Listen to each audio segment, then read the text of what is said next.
Let's go back to the phones now to Tim in Manti. He's got a question about separation of powers and what Congress can do to push back on President Obama when he violates those separation of powers.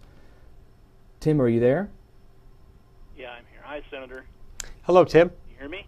Yeah, I hear you fine. Thank Hello? you. Yes. Okay. I just want to compare the president, first of all, to the velociraptors in Jurassic Park, the first movie. He's constantly testing the fence of separation of powers. And it seems like the Republicans haven't done that much to fight back about it. And when we put them in a, vast majority last November, I was hoping that finally we'd be able to say, okay, enough is enough. But he still thumbs his nose at us, and goes and does what he pleases. How can Congress finally hold his feet to the fire and stop this from happening? Excellent question, Tim. It's the first time I've ever heard this president or any president analogized to a velociraptor. It's an interesting comparison, but I remember the scene of the movie that you're describing. And you're talking, I believe, about the scene where they talked about this particular dinosaur systematically testing the security system on the island.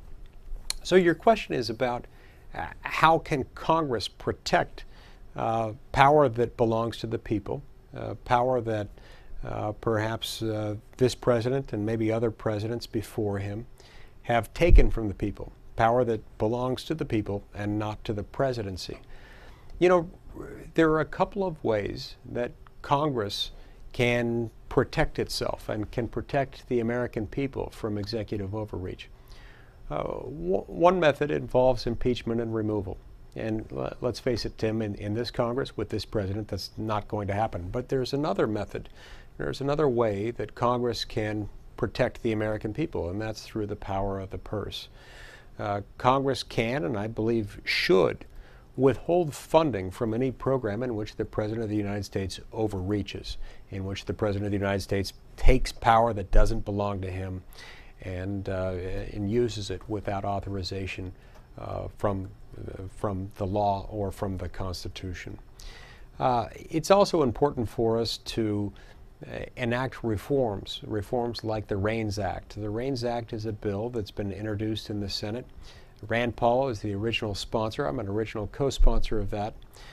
What the REINS Act says is that every time the executive branch acts, every time you have a new federal regulation, something like the net neutrality rule recently announced by the FCC, a new regulation that would have a major economic impact on the U.S. economy, that regulation could not affect without both houses of Congress voting on it, passing it into law, and the President of the United States signing it into law.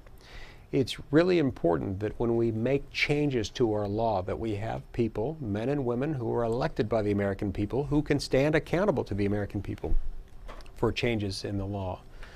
Electing representatives with a mandate to enact conservative reforms is the burden that the American people will ultimately bear. These are powers that belong to them. And ours is not a government of one. It's helpful every time people throughout our state, from one end to the other, every time they perceive an overreach by the President of the United States, it's important that they talk about it.